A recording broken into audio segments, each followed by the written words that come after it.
بسم اللہ الرحمن الرحیم۔ السلام علیکم ورحمۃ اللہ وبرکاتہ۔ ناظرین کرام، پچھلے ایپیسوڈ میں ہم نے تذکرہ کیا تھا کہ اللہ کے رسول نے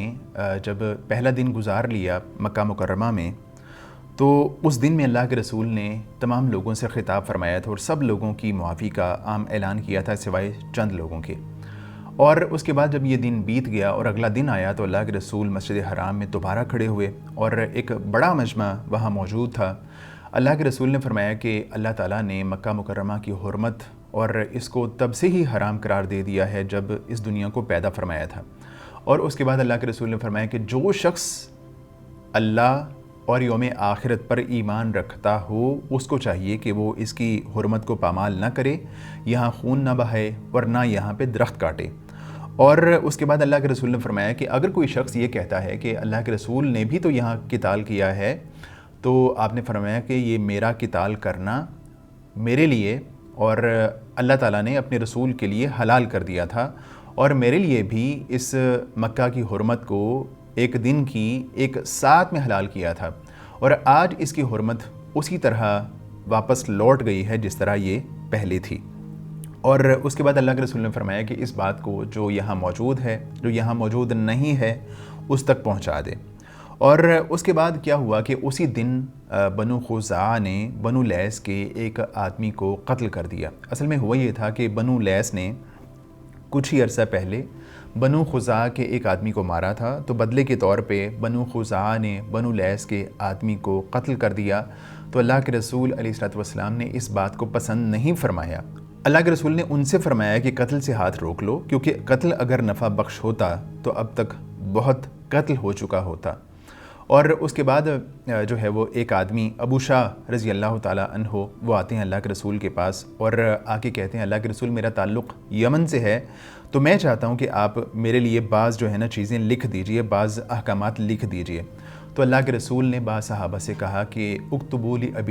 ابو شاہ کے لیے لکھ دو۔ اور اس کے بعد جب یہ سارا معاملہ ہو گیا اور اللہ کے رسول نے دوسرے دن خطاب کر لیا اور جو ہے وہ امن و امان کی صورتحال قائم ہو گئی، تو اس کے بعد انصار کے دل میں بعض وسوسے اور اندیشے اس طرح کے پیدا ہوئے کہ کہنے لگے کہ اس وقت اللہ کے رسول صفا کے موقع پہ دعا فرما رہے تھے، تو انصار آپس میں گفتگو کر رہے تھے اور کہہ رہے تھے کہ اللہ کے رسول کو اللہ تعالیٰ نے آپ کا شہر واپس لوٹا دیا ہے اور اللہ کے رسول واپس تشریف لے آئے ہیں اپنی سرزمین میں، تو ہو سکتا ہے کہ اللہ کے رسول اب یہیں پہ قیام فرمائیں۔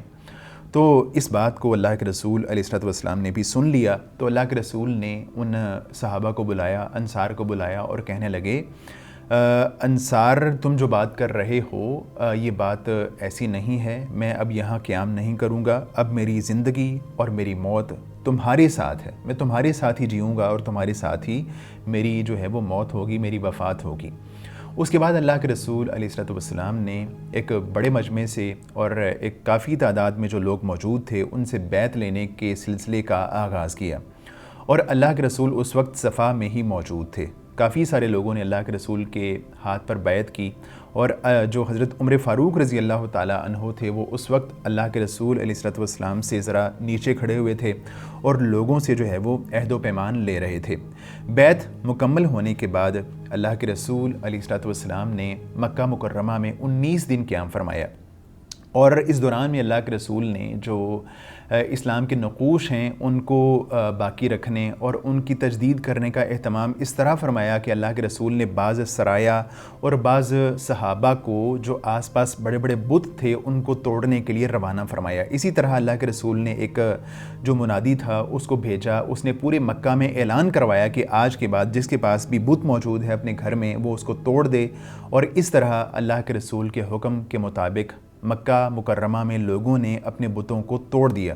جو اللہ کے رسول نے بعض سرایا روانہ فرمائے تھے ان میں سے ایک سریہ حضرت خالد بن ولید رضی اللہ تعالیٰ عنہ کے جو ہے وہ ان کی سربراہی میں روانہ فرمایا تھا، اور ان کے ساتھ 30 لوگ تھے۔ اور یہ جو سریہ تھا یہ حضرت خالد بن ولید رضی اللہ تعالیٰ عنہ کی سربراہی میں جو ایک بڑا بت تھا جس کا نام عزا تھا اس کو ڈھانے کے لیے روانہ ہوا۔ عزا جو ہے وہ یہ نخلا میں موجود تھا، اور قریش اور بنو کنانہ کے سب لوگ اس کی پوجا کرتے تھے۔ تو جب حضرت خالد بن ولید رضی اللہ تعالیٰ عنہ اپنے سواروں کے ساتھ نخلا میں پہنچتے ہیں تو خالد بن ولید رضی اللہ تعالیٰ عنہ وہاں جا کے یہ جو بت موجود تھا، عزا کافی بڑا بت تھا، اس کو توڑ دیتے ہیں، اور توڑنے کے بعد واپس مکہ مکرمہ اللہ کے رسول کے پاس آتے ہیں اور اللہ کے رسول کو اس بات کی اطلاع دیتے ہیں۔ اللہ کے رسول علیہ الصلوۃ والسلام پوچھتے ہیں کہ کیا تم نے وہاں کوئی چیز عجیب چیز دیکھی تھی؟ تو خالد کہتے ہیں کہ نہیں، میں نے وہاں کوئی عجیب چیز نہیں دیکھی۔ تو اللہ کے رسول نے فرمایا تو پھر تمہیں دوبارہ واپس جانا ہوگا، تم نے تو عزا کو ابھی ڈھایا نہیں ہے۔ خالد بن ولید رضی اللہ تعالیٰ عنہ واپس جاتے ہیں، اور جب دوبارہ وہاں پہنچے تو وہاں حضرت خالد بن ولید رضی اللہ تعالیٰ عنہ نے ایک برہنہ، ایک سیاہ عورت کو وہاں دیکھا، اور جب خالد بن ولید رضی اللہ تعالیٰ عنہ اس عورت کے پاس پہنچے تو لوگوں نے شور مچانا شروع کر دیا۔ خالد بن ولید رضی اللہ تعالیٰ عنہ نے ایک ہی وار کے ساتھ اس عورت کے 2 ٹکڑے کر دیے اور اس کا کام تمام کر دیا، اور آ کے اللہ کے رسول کو اس بات کی اطلاع دی۔ تو اللہ کے رسول نے فرمایا کہ ہاں وہی عزا تھی، اور اللہ کے رسول نے فرمایا کہ اب وہ مایوس ہو چکی ہے کہ تمہارے ملک میں کبھی بھی اس کی پوجا کی جائے گی۔ تو اس طرح ایک سریہ حضرت خالد بن ولید رضی اللہ تعالیٰ عنہ کی سرکردگی میں بھیجا گیا۔ اسی طرح بعض اور سرایہ بھی اللہ کے رسول نے روانہ فرمائے تھے۔ اسی طرح ایک اور سریہ، ایک اور جانب اللہ کے رسول نے حضرت خالد بن ولید رضی اللہ تعالیٰ عنہ ہی کی سرکردگی میں روانہ فرمایا تھا، اور یہ سریہ تھا بنو جزیمہ کی طرف، اور اس کا مقصد یہ تھا کہ وہاں جا کے لوگوں کو اسلام کی دعوت دی جائے اور ان کو اسلام کی طرف بلایا جائے۔ اور حضرت خالد بن ولید رضی اللہ تعالیٰ عنہ 350 افراد کے ساتھ جو ہے وہ بنو جزیمہ کے پاس پہنچے اور ان کو اسلام کی دعوت دی، اور ان سے کہا کہ تم جو ہے نا اسلمنا کہو، تو انہوں نے اسلمنا کہنے کے بجائے سبانا کہنا شروع کر دیا، یعنی ہم بے دین ہو گئے، ہم نے اپنا دین چھوڑ دیا۔ تو اس کے بعد حضرت خالد بن ولید رضی اللہ تعالیٰ عنہ نے ان لوگوں کی گرفتاری شروع کر دی، اور اس کے بعد انہوں نے سارے لوگوں کو پکڑ کے، تمام قیدیوں کو پکڑ کے جو مسلمان صحابہ موجود تھے ان کے ساتھ، ان کے حوالے کر دیا، اور حضرت خالد بن ولید رضی اللہ تعالیٰ عنہ نے تمام صحابہ سے کہا کہ سب لوگ اپنے اپنے قیدیوں کو قتل کر دیں۔ تو بعض لوگوں نے ان قیدیوں کو قتل کر دیا، لیکن ابن عمر رضی اللہ تعالیٰ عنہما اور ان کے بعض ساتھیوں نے اس حکم کو ماننے سے انکار کر دیا۔ تو اس کے بعد جب اللہ کے رسول علیہ الصلوۃ والسلام کے پاس یہ تمام صحابہ پہنچے اور یہ سارا معاملہ اللہ کے رسول کے سامنے ذکر ہوا، تو اللہ کے رسول نے اس بات پہ ناراضگی کا اظہار فرمایا کہ ان لوگوں کو، بعض لوگوں کو کیوں قتل کر دیا گیا، اور اللہ کے رسول نے فرمایا کہ اے اللہ، خالد نے جو کچھ کیا میں اس سے تیری طرف برات کا اعلان کرتا ہوں، برات اختیار کرتا ہوں۔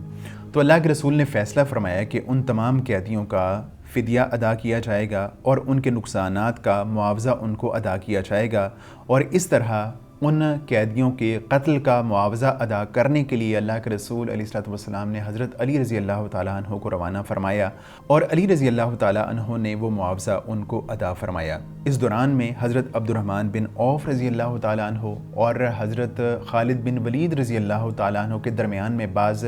سخت گفتگو بھی ہو گئی تھی۔ تو ایسے میں اللہ کے رسول نے ارشاد فرمایا تھا کہ ٹھہر جاؤ۔ اللہ کے رسول نے حضرت خالد بن ولید رضی اللہ تعالیٰ عنہ کو مخاطب کیا اور فرمایا کہ ٹھہر جاؤ، میرے رفقا کو کچھ کہنے سے باز رہو۔ اللہ کی قسم، اگر احد پہاڑ سونا ہو جائے اور وہ سارا کا سارا تم اللہ کی راہ میں خرچ کر دو، تب بھی میرے رفقا میں سے کسی ایک آدمی کی ایک صبح کی عبادت یا ایک شام کی عبادت کو نہیں پہنچ سکتے۔ وآخر دعوانا ان الحمد للہ رب العالمین۔